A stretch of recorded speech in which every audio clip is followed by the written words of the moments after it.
All the Young Dudes by MsKingBean89, Chapter 19, First Year, End of Term. Remus would never tell anyone, but he really enjoyed the Hogwarts exam period. There were no lessons, and for a whole 2 weeks, while everyone else ran around like a headless chicken, Remus felt very relaxed about the whole thing. The same could not be said for the rest of his classmates.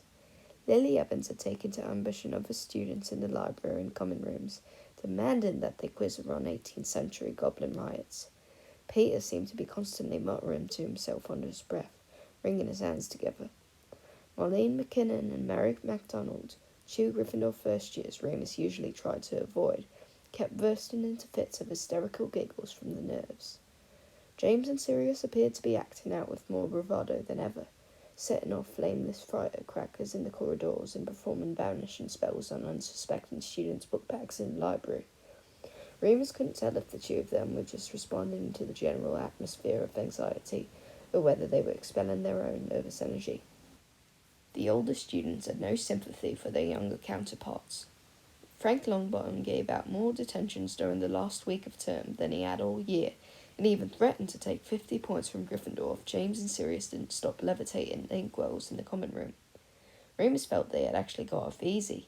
Bellatrix Black had actually cursed out for the Slytherins one evening for talking too loudly while she studied for her newts. They couldn't speak for 3 days.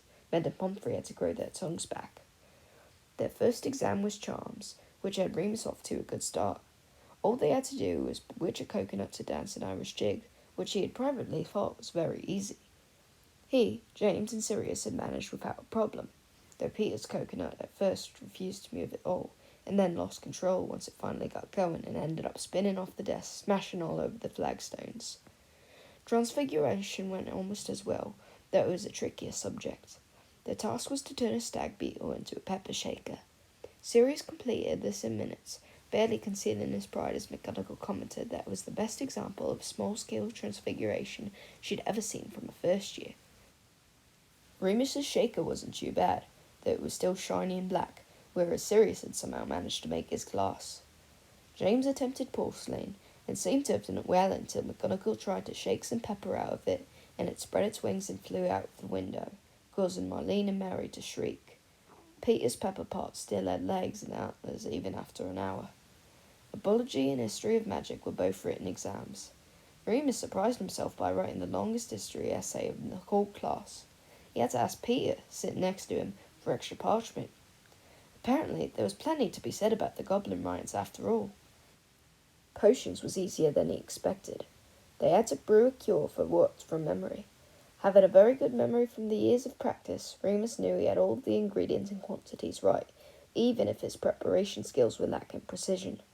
Between exams, Remus enjoyed his last weeks of freedom wandering the halls and adding to his map, when he was alone, or eating ice cream outside by the lake, when the others were with him.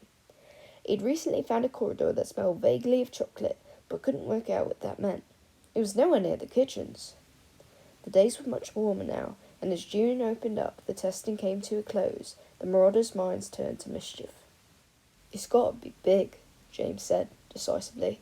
He was always making unnecessary statements like that, waiting for someone else to come up with an idea for him to approve. "A last hurrah." "Not a last," Sirius replied, picking up the grass. "We'll be back in 2 months." "You lot might be," Peter worried. "I know I failed everything." James waved a hand, dismissing Peter's fears. It was too warm and lazy of a day to spend long reassuring him. They were lounging in their new favourite spot, near a tree by the lake. Peter was sitting under the shade cast by the branches because he was fair and burnt easily.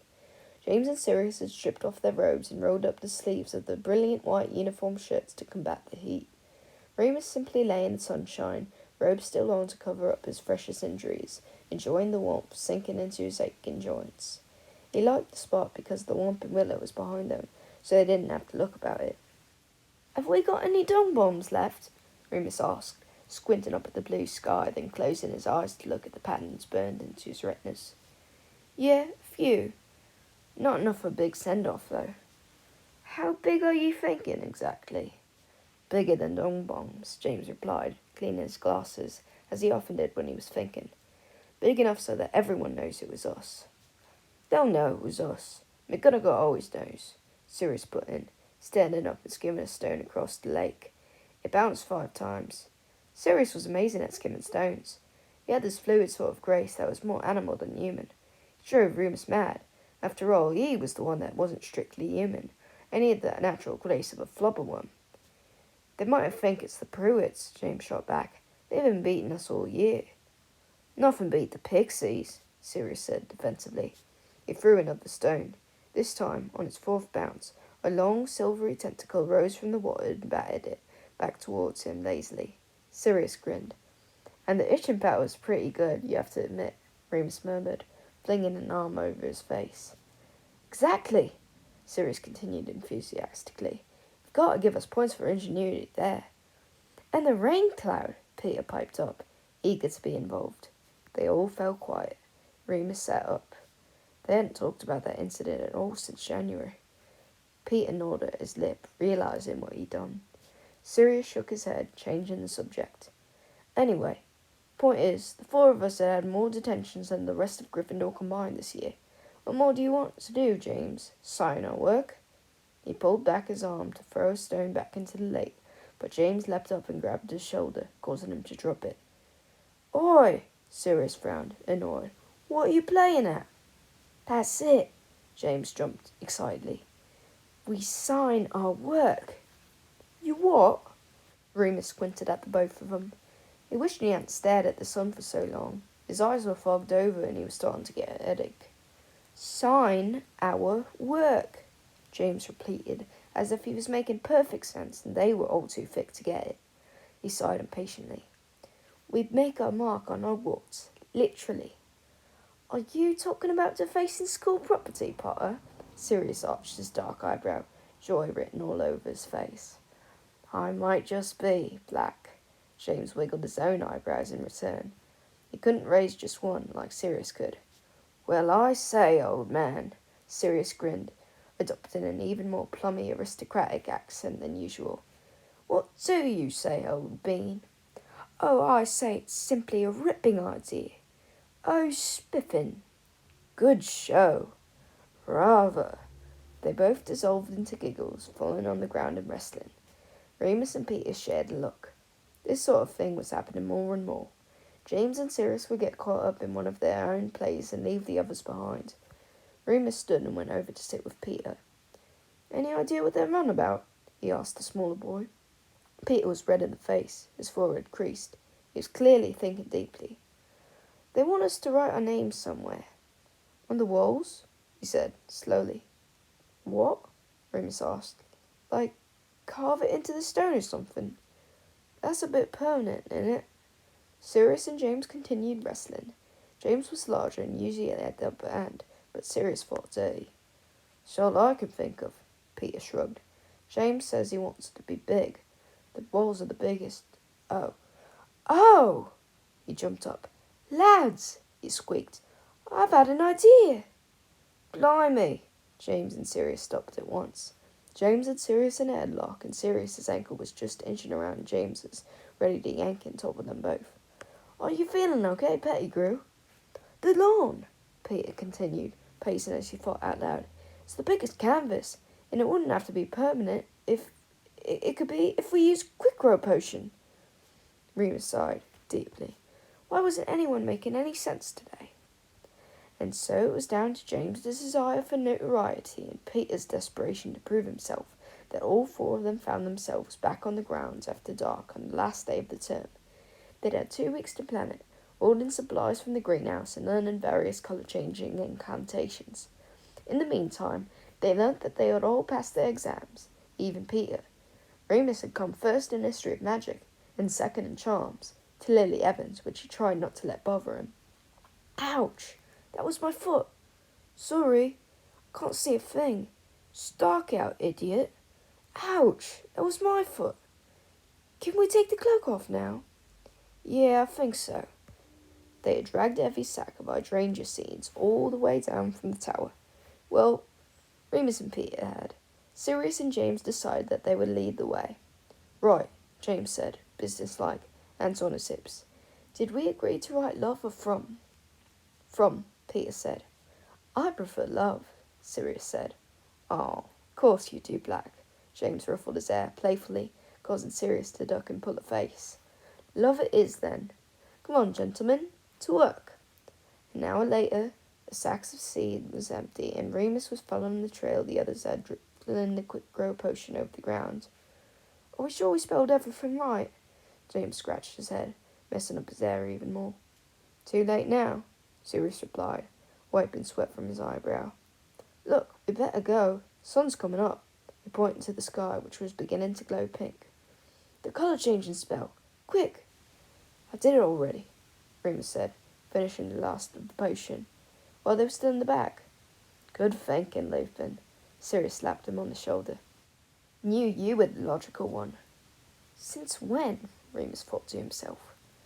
Let's not go in yet, James said. Look, we can watch the sunrise. Merlin, Sirius laughed. You big poof. They did watch, though, in awe as the glowing orange sun slowly climbed over the horizon, flooding the great lake with golden sparks, then paling as it rose higher into the parchment-coloured sky. Next year be even better, lads, James grinned, his glasses reflecting the new sun as he threw his arm each around Peter and Sirius. Remus stood slightly off to the side, content just to stand with them. They headed back to the castle in a strange mood and almost forgot to put the cloak back on. They returned to Gryffindor Tower, and James and Peter tried to sleep, but Remus couldn't. For one thing, Sirius had finally begun packing. He'd been putting it off for a week now, and now began throwing his things carelessly and noisily into his mahogany trunk. It was embossed with a serpent, like so many of Sirius's things. For another thing, Remus didn't want to sleep. His last few hours at Hogwarts were draining away so quickly, and he didn't want to miss any of them. He sat on the windowsill and watched their prank developing in the grass below. The seeds were already taking root and growing very quickly, twisting and writhing below like something in a science fiction film. Looking good, Sirius said, coming over to look. He'd apparently finished packing, though his trunk didn't look like it would close properly. Still think it should have been was, not were, Remus said. Bad grammar, Lupin, Sirius yawned. Couldn't have lived with myself. He stretched sleepily and backed onto Remus's bed, which happened to be the nearest, curling up asleep. Remus looked at him for a while from his window ledge. With his eyes closed in the gentle dawn light, Sirius seemed softer, younger. Remus had spent the whole year in awe of him and James, how invincible they were, how daring. But they were all just kids together, really.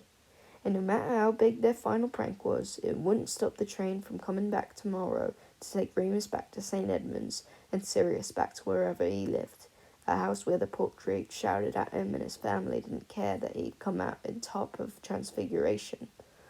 He looked out the window again, pressing his forehead to the cool glass and sighing deeply.